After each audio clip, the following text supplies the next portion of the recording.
Crichton E M Miller. His website is Crichton Miller. That's Crichton Miller.com. And of course, great to follow on with his website today if you are listening on the live stream, because it will help with some visual aids. But a little bit about today's book that we're going to review. It's The Golden Thread of Time. This book by Crichton E M Miller reveals that the Celtic Cross is a machine to measure the wheels and cycles of nature and the heavens, with which our ancestors once kept time and invented the zodiacs. Timekeeping and prediction resulted from its use, and a deep understanding of spiritual values forgotten in our modern world. Misinterpretation and sometimes deliberate obscurity and ignorance by religious and scientific authorities has led to a distorted view and historical perspective of the ancient past. So I'm going to welcome my co-host on the show first. Hi, Heather. Welcome to the show. Hi, James. It's great to be here again. Are you excited about today's show, Heather? I'm very excited to talk to Crichton because I've known about his work for many years now. So it's good to finally get to talk to him. Well, for sure. Well, let's bring on today's guest, Heather. Hi, Crichton. You're very welcome to the show. Hi, James. Hi, Heather. Thank you very much for inviting me on. It's great. Go with the flow. What would you like to know? Well, first of all, this is, I guess, is a very radical theory and very new, very interesting. I love it. I think it's incredibly important, incredibly significant body of work.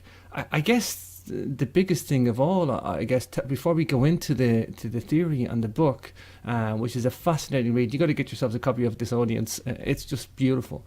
Tell me about you, Crichton. Who you are, what's your background, how you got into this research, first of all. Okay. What I am now is a fellow of the Chartered Institute of Logistics and Transport. And I've spent most of my working career either in road transport or air traffic control and navigation. So I've also navigated yachts single-handed in the Mediterranean and the Atlantic. So I have a fair foundation in the idea of what this is about and probably why it's been hidden or lost. Very difficult to say whether it's hidden or lost. But basically, these are trade secrets. So people think about conspiracy theories and so forth. So they say, oh, why are these things hidden from us? But of course, things are hidden from us now. So if somebody invents something at a university or so forth, it's a trade secret. And in ancient times, they didn't have any protection until royal assent came along. And then after royal assent, the first patenting in the 14th century. So what happened was these systems, if you like, for measuring time, for earning a living, for navigating the oceans, for traveling and carrying goods about were secrets. So here be dragons would be the greatest example on charts. You really don't want other people to know how you make your living. Sure. So as things progress and certain inventions were no longer needed, then they become forgotten. I think a good example of that would be the calculator. So what's happened to mental arithmetic since the calculator disappeared? And if you go back to finding longitude with the discovery of the watch, the problem was solved. So how they did it before that is now academic. So we have to go back to understanding that temples come from the word tiempo, meaning timekeeping, and so does church, from kirk. Kirk means ruler, but it also means ruler or measurer of circles, from kirkos in Greek. So both church and temple mean places of keeping time. And before they invented the 24-hour clock in the 14th century, they kept time with the zodiac and the moon and the sun. And you can see that if you look at the first 24-hour clocks, you can see the zodiac all around them, and the sun's got a little face on it. Horloge, I think, is the first one in the 14th century. Prior to that, it was necessary to have instruments to measure. But because they were church instruments or temple instruments, they became sacred. And so what happened is mankind, to do its work, had to find ways around that. So if I show you very briefly, this is a Portuguese mariner's astrolabe. I don't know if you can see that. Oh, wow. Okay, so it's got two sighting points here. So what you do with that, is you hold it up to your eye and you sight a star. And then whoever's watching reads off the scale or the angle. Gotcha. From the plumb bob. Remember, it's called a quadrant. So a quadrant means quarter of a circle. So it came from a circle. Sure. Okay, so that's one of the things. Now, the other thing that mariners used was an astrolabe. So here we have one here. Okay, and this is a mariner's astrolabe. You see it's cross-shaped. It's a wheel with 360 degrees. Now, if you actually turn it on its end that way and put a handle on it, you've got a Celtic cross. How old is the Celtic cross? Well, they found one is Odin's wheel. It's also called Odin's wheel or the wheel of Tyrannus. And they found the oldest one now is 4,600 years old. It's just been dug up at Stonehenge, and it's in the local museum, so you can see it. Tiny little Celtic cross. Wow. So, with people who went to Stonehenge, and it was found in a burial cairn near Stonehenge. So what it has is little dots around the outside representing the months, and it's got the cross in the center, and of course it's a solar symbol. So that's quite interesting. So what I did is I invented, if you like, or recovered the Celtic cross, and to prove that it worked, I got 2 British patents on it. Well, I'm quite pleased about that, because that's tougher to get than to write a thesis and have it published by a peer group. Oh, I know. Right. I know. It works. In other words, it works. It works. And so an example would be this, okay, which has got all the symbols of time on it. Okay, and of course the wheel spins. And that's what they're designed to do. So if you simplified it, then again you can hold it up and you see the wheel spins and reads the angle off. Gotcha. Okay? Beautiful. A modern example would be like that. Okay? Very simple. Very simple, and you know about Occam's razor, of course. Simple, the simplest answer is generally the right one. That's true. So, and I don't mean to be arrogant with that. It's just that it does everything that we have problems with the mysteries of. Now, it finds longitude as well as latitude.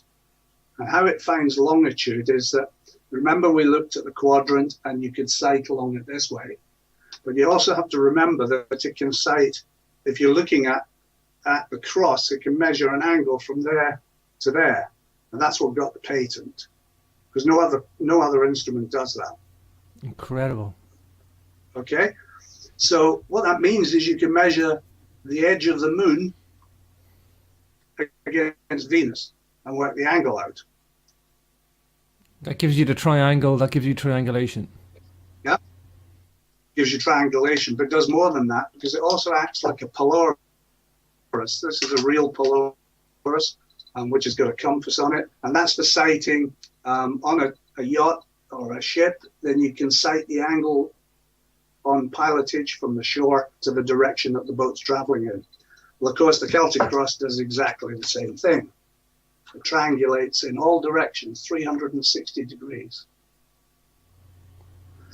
It's quite hard to get academia to understand this because, of course, what it does is it throws a little bit of question into the idea that we are more developed now than we were 4,000 years ago. Yeah, it's a conceptual, thing too, Crichton, that they don't like textual arguments and they don't like conceptual arguments. Academia wants something they can dig up and go, that's from this era, and that's a very oversimplified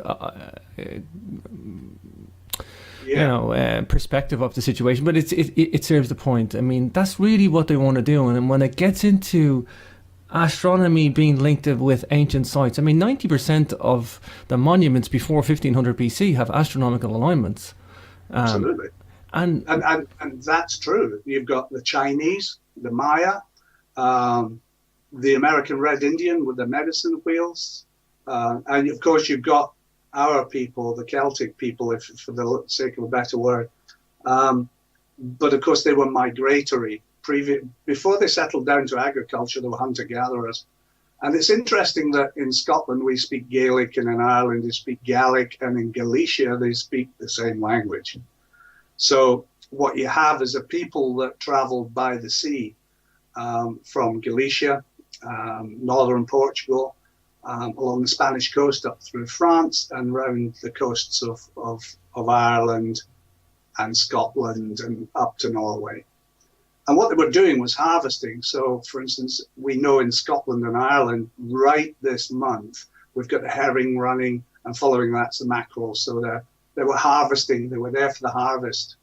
And a little bit further north in the west of Scotland, they find that they were harvesting hazelnuts, and they were taking them out into the outer islands by sea, and they had a huge industry of making hazelnut bread. But these people were navigators. And traveling in those days, there were no roads. And of course, people they think, well, there were roads, so you walked across the land. No, if you ever walked across a wild bit of Scotland, you would know you needed a road. It's really rough, but traveling by boat up rivers and round the coastline, that's easy.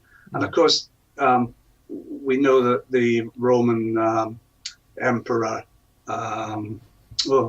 his name escapes me. Anyway, Julius Caesar, 69 BC, said that he saw families of people in boats up to 60 feet long, made of skin over wood, sailing over the waves like seabirds. Of course, they were rowing the big old trimarines, or what they call them, triremes. Triremes, yeah. Yeah, and unless the wind dropped, they couldn't catch them because they were so fast. Well, of course they would be, wouldn't they? The average speed from a boat point of view, you work out the length of the hull against the sea, and you can figure out its average speed. Well, a 60-foot yacht or boat of that sort of lightness is capable of doing 9 knots, which is around 11 miles an hour. You do that for 24 hours. It's easy to go to Brazil. It's easy to cross. And of course, even nowadays, we have the Inuit who, the young men still get their canvas boats and travel 1,800 miles in the summer, pulling the boats up onto the ice floes, turning them upside and using them like tents. Wow. What's so special about that? For sure. You know, these are people who knew where they were by the stars, the sun, the moon, the wind directions, and they traveled with the seasons. And what told them the season was the star sign, the sign in the sky. Sure. Now, this is the controversial bit. Genesis 1, verse 14 says, God put the sun and the moon and the stars in the sky and said, for signs to tell the time. And now what happens is you realize that the Chinese, the Egyptians, the Mesopotamians, the Gaelic people, the Maya, they all used astrology to keep time. It's about timekeeping. You talk about in your book the fact that astrology and astronomy were once unified, and then that changed the course of history once they were divided. Was it a divide and conquer strategy to yes, create very this much so. unity? And it's about this protection of trade secrets. Right. Look, without being too controversial, the biggest franchise ever worked was between the Holy Roman Empire and Constantine and the first popes and emperors and the kings and queens of Europe. So, you know, it was a thing whereby everybody earned money, and the working people, the agriculture, they were all kept in line, and they were told when they should have the ceremonies and when to plant and when to sow and so forth. And if any of them talked about what I'm talking now, they'd been burnt at the stake because it was a trade secret. Okay. So you can see it on the charts, on the old charts. You can see it in the constructions all around the world, but it was very simple. So astrology was the key. Where does the word come from? Well, astrology is quite a recent word. It actually means primitive astronomy. But when you work the word out, it means astrologic, which means mathematics of the stars, as opposed to astronomy, which means naming the stars. So again, it's mixed up. From James' point of view, I know you just some work on ancient charts, James. The two most important charts is one that you would like, I think, is the Diego Ribeiro chart, which is kept in the Apostolic Bibliothèque. I can never remember it. Anyway, it's kept at the Vatican. And it's 1529. It shows perfect longitude, 200 years before the discovery of longitude. Let's mention the British longitude system. I think it was the 1820s that the British cracked longitude. Let's just kind of put that focal point in. That was a massive undertaking, Crichton. I mean, they put down a massive, it was what, £20,000, massive sum of money to figure longitude. Because there was literally, they were losing trade. There was boats getting crashed onto coastlines because they didn't know where they were on the globe. It was a bad situation, and they threw the money at it, and eventually they paid it out and they cracked it with the greatest minds of the time. But the whole thing about any clock or watch, and I have one on my wrist, so I'll take it off. This is a Copernicus idea, and the argument of the church that the sun, the Earth was the center of the solar system, and of course the argument that the scientists upset the church with was saying that the sun was at the center of the solar system. But if you actually look at this watch, and I'm going to get it close to you, just imagine you're looking down on the North Pole of the Earth. Okay? If you're looking down on the North Pole of the Earth, your big hand, the hour hand, points at the sun. Well, it doesn't now because that's a 12-hour watch, but a 12-hour clock, a 24-hour clock, the sun is always pointed at by the mechanical big hand. Gotcha. Yeah? So, and that's just from this knowledge, okay, from the movement of the Earth. And if you look at this, you've got 4 seasons, but you've also got the 4 parts of the day.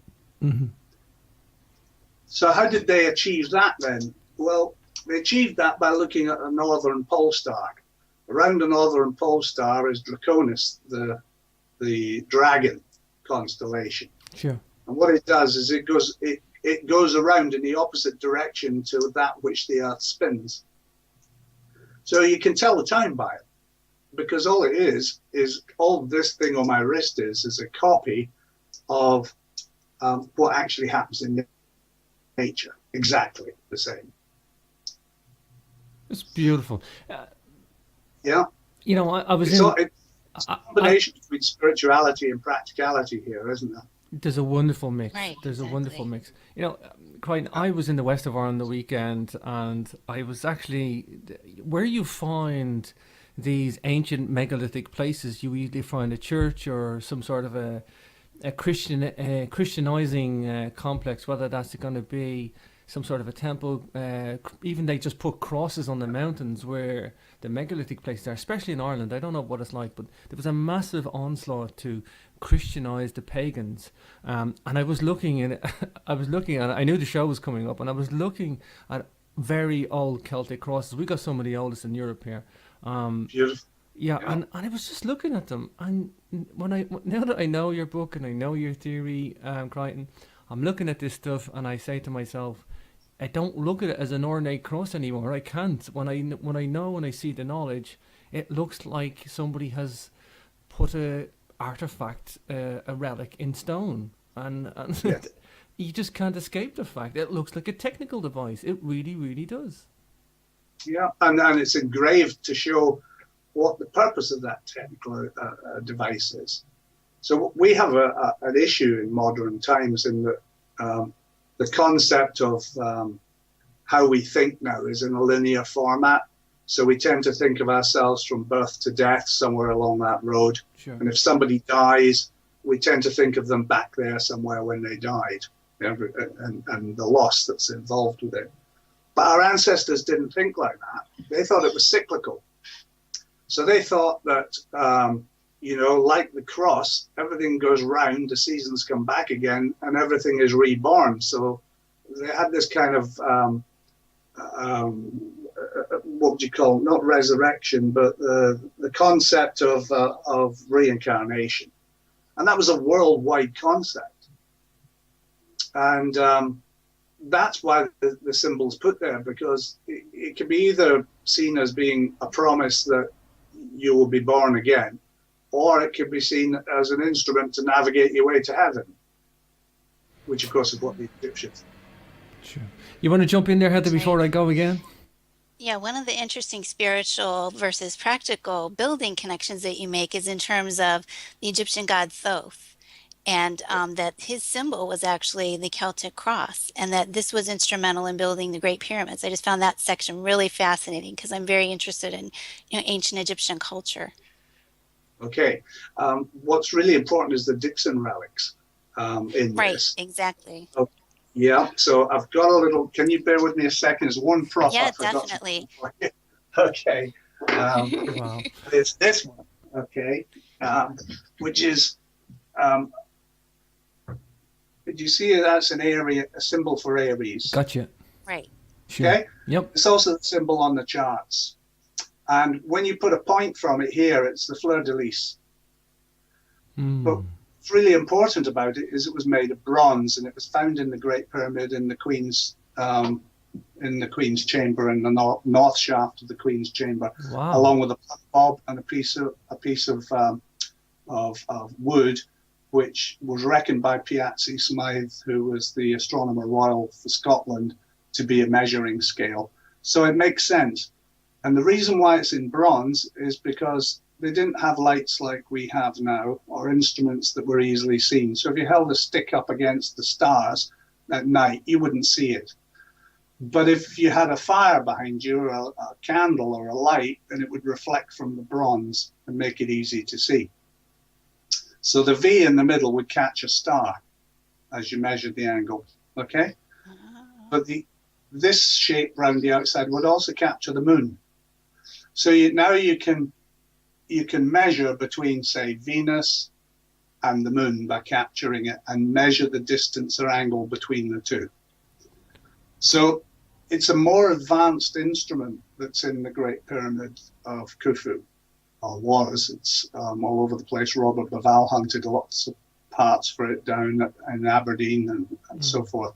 But it was mistaken, in my opinion, because I made one, and it's in the book, and I made it and it works, and it's far more accurate than the Celtic cross because it's mounted on the top of a stick.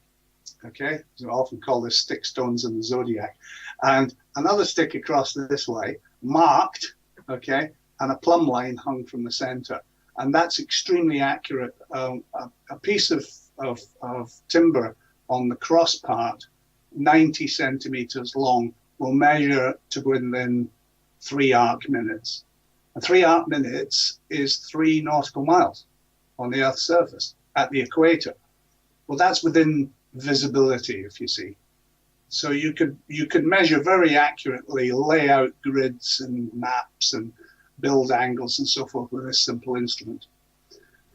And I think because it does complete spherical geometry, it just about did everything for them. I'm glad you mentioned that, Crichton. I have no doubt in my mind that these guys knew spherical geometry. These guys knew they were on a globe. They knew exactly what latitudes they were at and longitudes. And I just know from all the megalithic monuments, they were able to pinpoint that moon, especially when you go to look at Callanish and some of the recumbent stone circles in Aberdeen. They knew where that moon was going to be on the horizon and its lunar maximums and lunar minimums. They knew how many years. They knew it all. The 18.6 year cycle of the moon, where it comes back to the same spot it was 18.6 years before. They knew all that. And Callanish is a fine example because it's laid out like a Celtic cross. Yeah, it's the one that springs to mind the most. And I just, I look at what the achievements of what these guys did, and you just can't do that unless you have a technology. You just can't do it. No, that's right. The very interesting thing that I discovered recently is the very first verse in the Bible. And this is not a religious statement. It's just that we tend to ignore a lot of the old books that our ancestors spoke to us through. And it's about the very first lines in it is that God made the earth in 6 days. And it was in the morning and the evening? Well, when you start to look at what we've just been talking about, you look a little bit deeper than what they said. So you go, okay, why say in the morning and in the evening?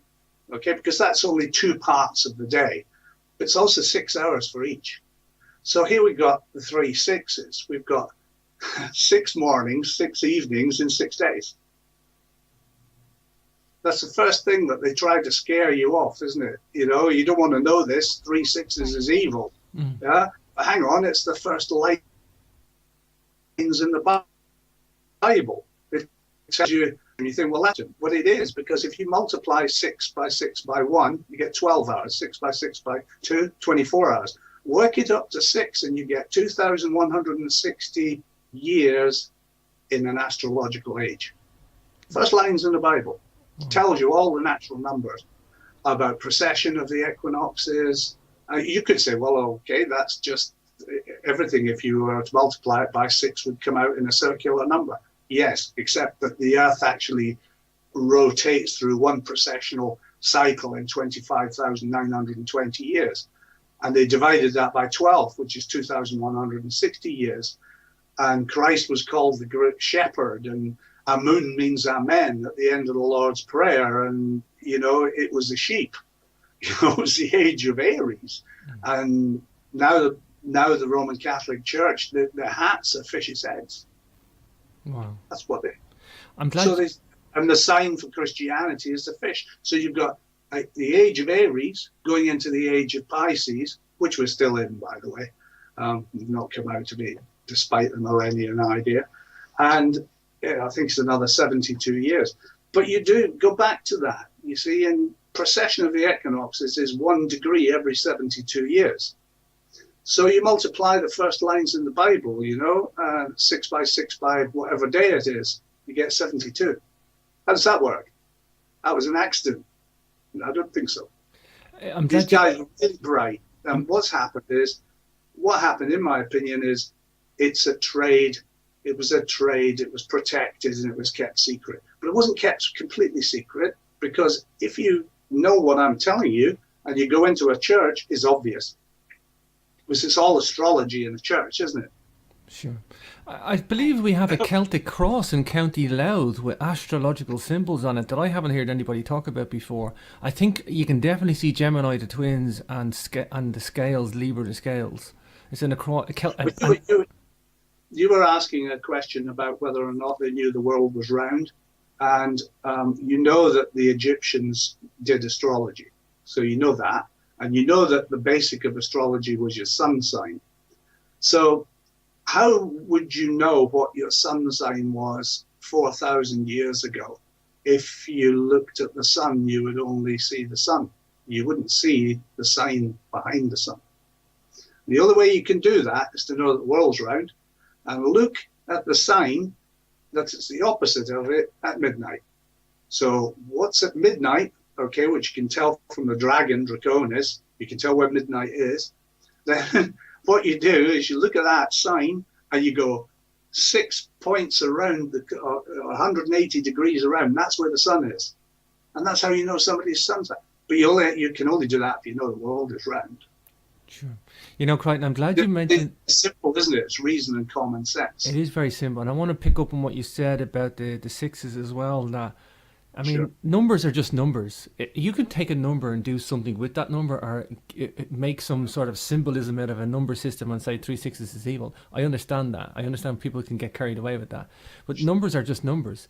It is a point worth noting that the geometry of the megalithic henges, and I don't know anybody talking about this, that a lot of them are either 216 feet, that's a sexadecimal number, 216 feet in diameter, or they're actual, or if they're not 216, they're 212, which is equal to 666 divided by pi. There's Yeah, that's it. Exactly. And Simple, isn't Belfast, it? and Belfast henge, the henge in Belfast is 666 feet in diameter exactly. And I think they incorporated these sexadecimal numbers, and there is no other number system suited to us to explain. I mean, like again, 6 cubed, 6 multiplied by 6 multiplied by 6 will give you 216.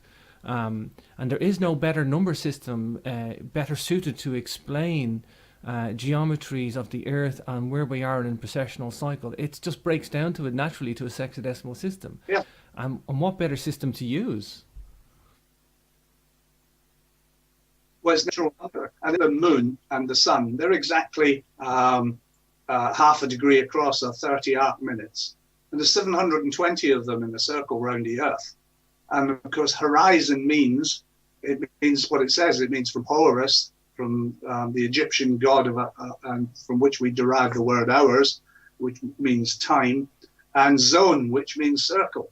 So horizon, our horizon, means the place of time. Wow. That's like so obvious, you know, Wow. to me. Because you have a whole theory on the network. Sorry? Sorry, you have a theory on the whole network of Horus, that this was within several cultures and it was a sophisticated system that took a great deal of time and expertise. Well, we talked about the aggressive British Empire when it ran its ships up the rocks. But long before we started conquering the other countries, and I write about it in my book, you have places where there are stone circles on islands and so forth, and I believe they were manned. And if they weren't manned, they could be used at certain times of the year where you would go and you would find out your longitude. And we talked about Greenwich as being the meridian line. The meridian line is wherever you wish it to be. It isn't fixed in Greenwich, it's wherever you are. So that's really important. So you have meridian lines all over the place. So these guys, you know, maybe they earned money by saying, okay, here's how far you can go to the next one, okay, which is manned. So this will give you what you need to do to find your longitude to get to the next clock station. And why I think that is because every ancient civilization is built on astrology. Now, the Chinese have something very similar to the Celtic Cross. They have a thing called the Luopan. And the Luopan is similar to the disc of the Celtic Cross. If you hang a plumb line from the middle, it does exactly the same job. Wow. Okay, and they were great navigators, as you know, and so were the British, and so was everybody, because at the end of the day, how did you spread your civilizations around the world if you couldn't find out where you were going or what time it was? It's crucial, and that's why I'm a fellow of the Chartered Institute of Logistics and Transport. I make sure that people's goods get to the right place at the right time by whatever transport means they can do. It's all about time and calculations. There's a practical side. Mm-hmm. The spiritual side is, what are we here for? How long have we been here? How can we know what we know? Why are the color of our eyes what they are? Those are all the questions that come out. And I think they answered that, and I think we've lost it. Yeah. Another point worth noting is that most people don't realize how far up the northern hemisphere these guys were. They were up as far as somewhere up around 68 degrees of latitude in northern Norway. We have a massive lots of standing stones. I think they went personally up that far to get a grip on latitudes and longitudes, to know the extent of their globe and get a sense of distance. They're also down as far as, I'm talking about the European megalithic people. Sure. But Beaker people, and they were spread throughout the Mediterranean. But when you go north, the Norwegian people and the Vikings, they of course knew the world was round because the sun never set, so it span right around in a circle. And it's very difficult when you talk to academics who have never been to Norway and have never experienced that, or you talk to somebody about Hatshepsut was a perfect example, trading with the Indian continent 3,000 years ago, and her fleets were traveling out of sight of land. How did they navigate? And how did the South Sea Islanders navigate? Exactly the same if you look at their work. But going back up to the north, this is about, which is quite interesting, is about how the Vikings came about. And if you go there, look at their churches, and they're covered in serpent scales, and and dragons hanging from the round churches.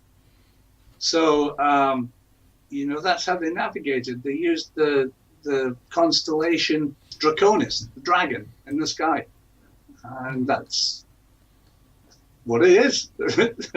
Astrology was a major science that developed all the ancient civilizations. And because, again, astrology is too close to the cross and too close to what religion is, then it would be distorted and turned into a pseudoscience. So an example would be modern Western astrology is 30 degrees out of date because it hasn't taken precession into account. So if you think you're a Virgo, you're not, you're a Leo. And, you know, Wow. feel sorry for the people that tattoo their star sign on themselves. So, Another important correlation you make is the Orion correlation, because we don't just see this with the Great Pyramids in Egypt, but also in the Americas. And I found that really an interesting parallel that you talk about. well, I think Robert Bauval put that quite well in his Orion mystery, and, is that it was a reflection of the pyramids below. But what's so important about Orion is it's the beginning and the end of the 360-degree cycle. So it's the omega and the alpha and the omega. And if you look at Christ and his 12 disciples, King Arthur and his 12 knights, Robin Hood and his 12 merry men, the story keeps going on. It's about the one man-shaped thing that controls 12 zodiac signs. And if you look at, people try nowadays talk about the 13th sign. Orion's the 13th sign. It starts in his right hand. And it's funnily enough, it was in 2000, it was the first time at the summer solstice, it was in the right hand, the sun was on the right hand of Orion for 25,920 years. And it won't be again until the next cycle. Yeah, but nobody knew. They all stood at Stonehenge and they looked at the sun in the sky. They didn't know it was in the hand of Orion because they couldn't see it, because it was daylight. So Orion's really important. It's number one, and it's the end. It's the beginning and the end of each cycle. Every day and every year and every 25,920 years. So Orion is the most important marker, if you like. Number 12 on the clock, but it's actually 13. You know, Crichton, I'm a bit of a dreamer, but I dream of a day when all the academics will work in unison. And I look at all the megalithic places in Europe, every megalithic country. You've got Norway, Sweden, Denmark, you know, all right around the Western European seaboard, Denmark, Holland, Brittany, Portugal, France, Ireland, Britain, England, Scotland, Wales. And all these megalithic territories, should we call them, it's clear there was a transfer of ideas and beliefs between all those different countries in ancient times, and they had to have crossed the bodies of water. If it was only on Western Europe, on the coastline, you could say they walked the coastline, but the fact that there are people there in Britain, especially Scotland, the stuff's the same as Newgrange, the art is the same as Newgrange, which is the same as Malta, the same type of temples, the same type of alignments, all across the megalithic. There was clearly a cross-cultural set of beliefs and ideas, and I just think that this book that you have done and the painting of this device that you have done is the unifying thing to get these academics to talk. I really do believe that, Crichton. I think it's difficult. It's very kind of you to say that, James, but I think that there's an issue here, and the issue is about commerce. So even an academic requires funding, and if it takes you 20 years to dig something up, then that's better funding than it's solved. We've solved that now. We don't need to look at that anymore. Yeah. So archaeoastronomy, for instance, very defensive on archaeoastronomy. They're looking at it, but it takes a long time. I don't disagree with them. They have to test everything. But hey, I've got 2 patents on this. You can't get a better test. Yeah. So does it work or does it not? Yes, it does. and it's simple, And I come through the engineering process. I've been a systems analyst in the engineering industry. I know what it's like to get a patent. We had to do patent in the engineering and to go through and learn the processes of what's involved. That's a difficult thing to do. So I commend you on that, Crichton. I really do. It's also expensive. It's very expensive. But yeah, it's hanging on my wall. There you are. That's the patent on the Celtic Cross. Hang on a minute. I've got that way. Can you see it? I can indeed. Wow. Yeah. For sure. Okay. You see what it says it is? Oh, I can see it. Yeah, it's a navigation. Patents Act 1977. Yeah, Yeah, yeah, and December. astronomy, And, and and how long that's of a process was that to go through that? Did it take you a few took years to go from through that? 1997, and it was issued in 2002 on the 11th of December. Oh my gosh. But I got Wow. two, and because I approached it from two different angles. But I state in the patent that it was probably used in ancient times. So it's kind of a nice little accolade because, you know, it's Yeah. the British Patent Office is owned by the Queen. So that's nice. So you have her stamp of approval. Absolutely. Yeah. But the whole point about it is that's exactly what it was. The word ruler means a measurer. That's what it means. And I said to you earlier, the ancient word for church is kirk, which means ruler. And so your kings and queens were rulers. And, you know, they don't rule now. And we've changed, and ordinary people now have power over their own lives. But you have to remember the trauma that went through. Most of the people that might have known this were probably killed in the trenches of the First World War and the Second World War. So the young men that went, it might have been a lord's son or a lady's son or a peer group or something like that, they were killed. And so the knowledge died with them. Because they would only pass this on to the children, wouldn't they? And it's the same with the secret societies, the guilds, the Freemasons. I'm sorry, the camera is wandering all over the place, folks. Can you see me? It zooms in and out on its own. With the secret societies, you know, the Freemasons and so forth, you know, they were Masons, and what they did was they built churches, and they had to know this to be able to build a church. Sure. Yeah. But Because you mentioned that the Templars probably dug up these secrets in the Temple of Solomon. That's one of the things they discovered. Absolutely.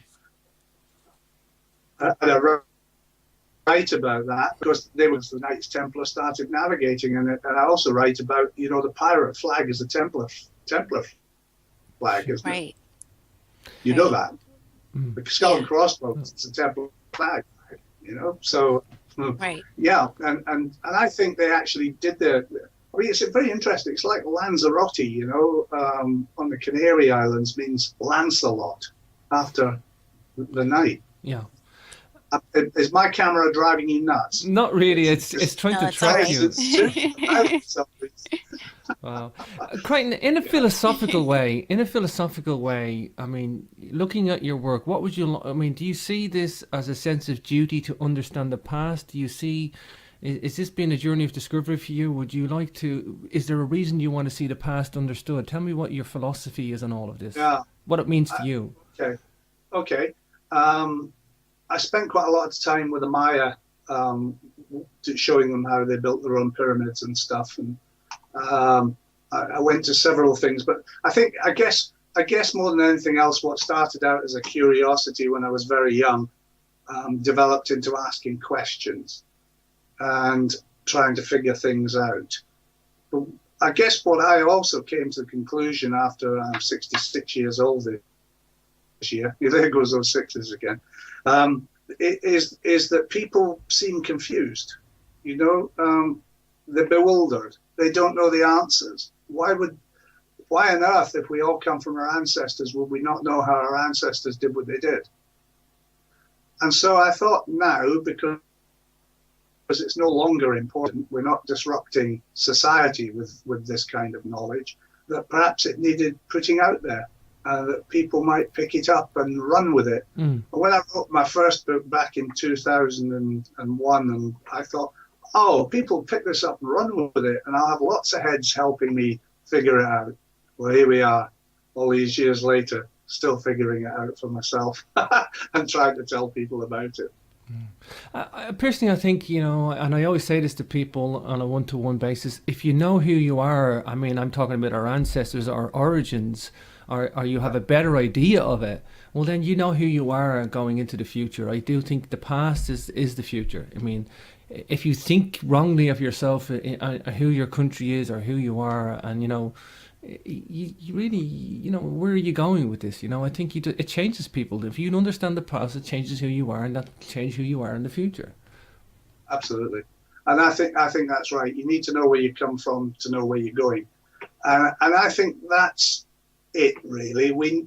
It's disappointing in a way, I suppose, when you find out it was quite easy for them to do it. But then on the other hand, it's a matter of respect.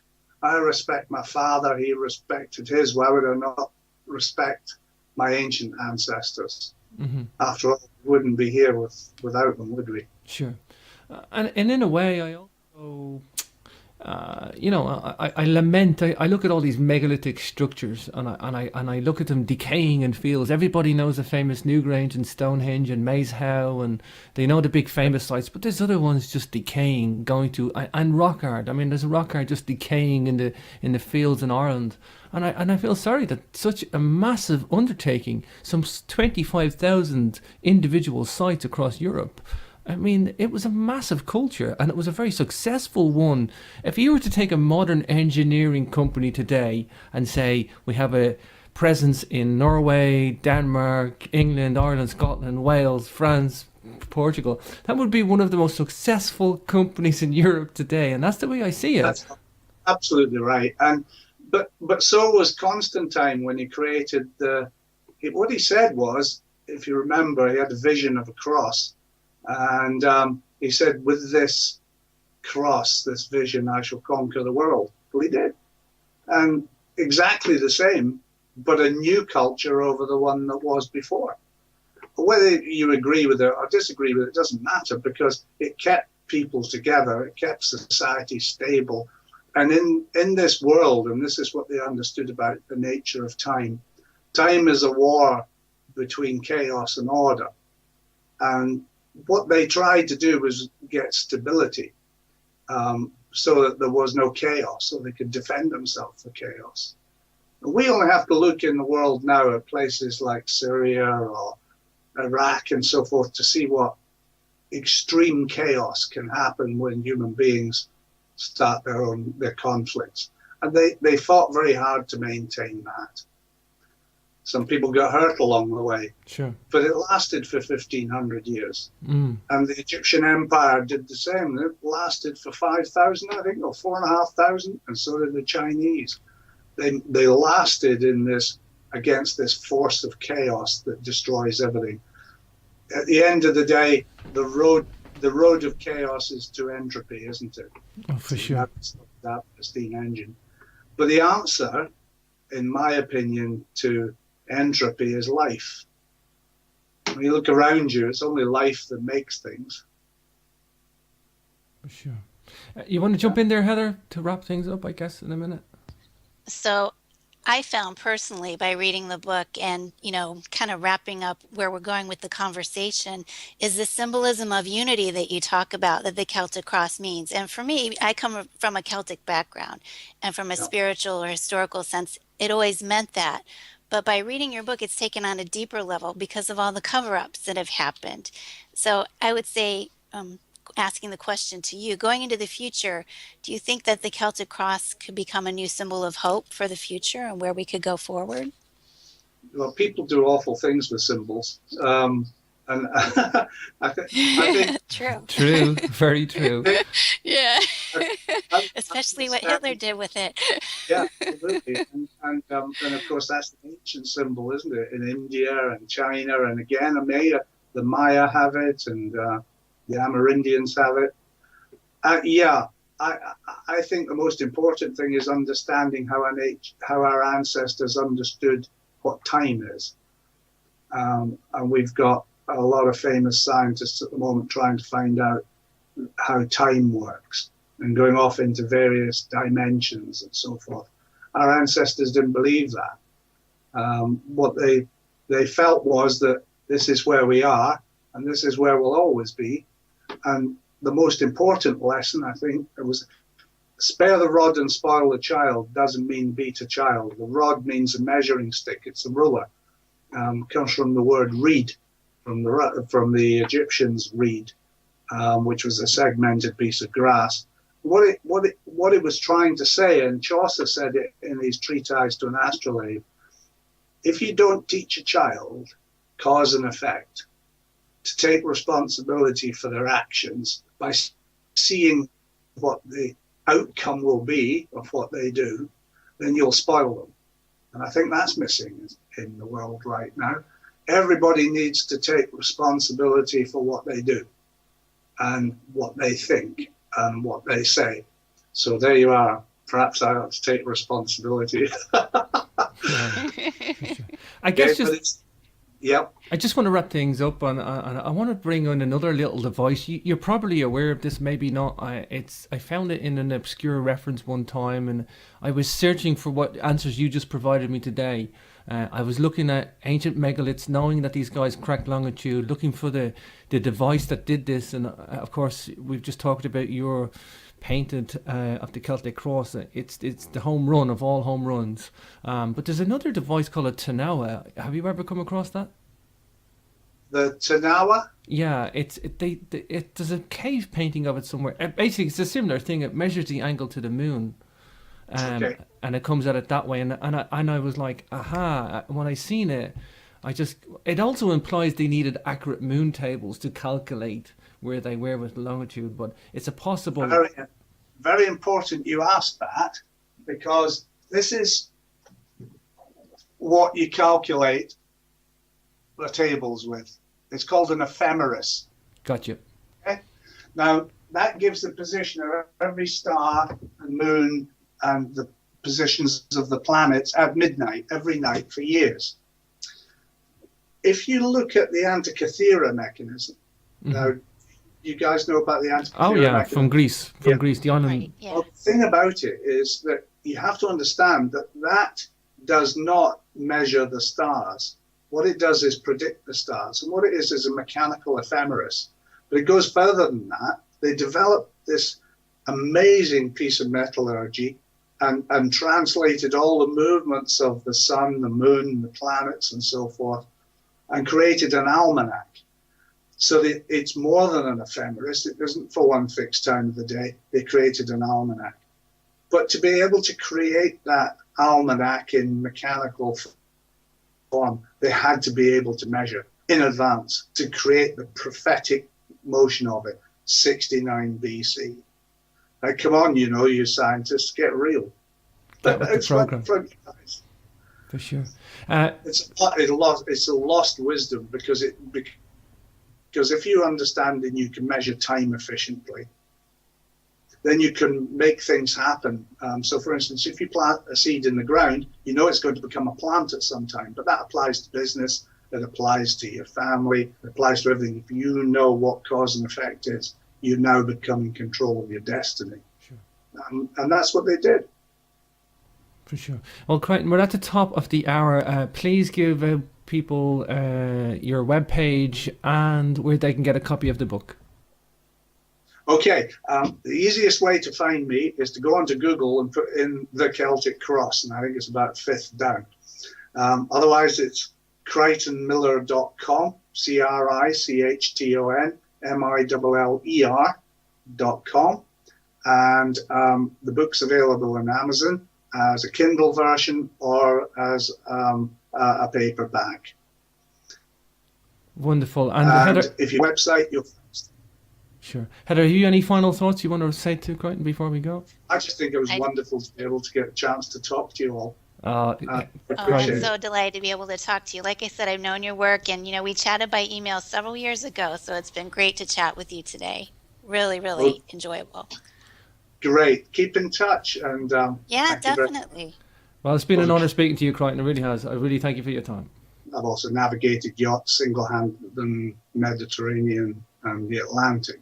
So I have a fair foundation in the idea of what this is about and probably why it's been hidden or lost. Very difficult to say whether it's hidden or lost. But basically, these are trade secrets. So people think about conspiracy theories and so forth. So they say, oh, why are these things hidden from us? Of course, things are hidden from us now. So if somebody invents something at a university or so forth, it's a trade secret. And in ancient times, they didn't have any protection until royal assent came along, and then after royal assent, the first patenting in the 14th century.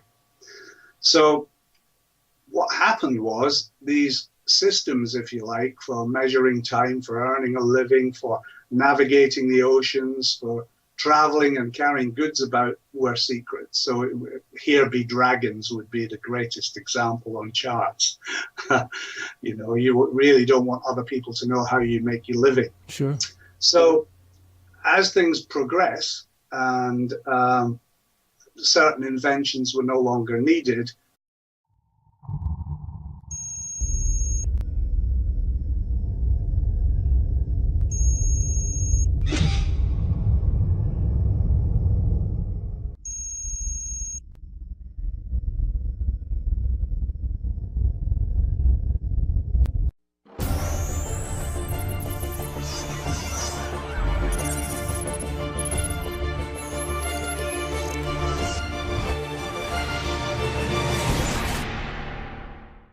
Crichton E M Miller. His website is Crichton Miller. That's CRICHTON Miller.com. And of course, great to follow on with his website today if you are listening on the live stream, because it will help with some visual aids. But a little bit about today's book that we're going to review. It's The Golden Thread of Time.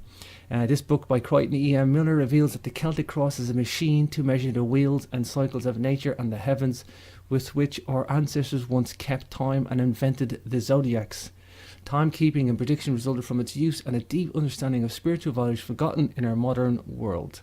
Misinterpretation and sometimes deliberate obscurity and ignorance by religious and scientific authorities has led to a distorted view and historical perspective of the ancient past.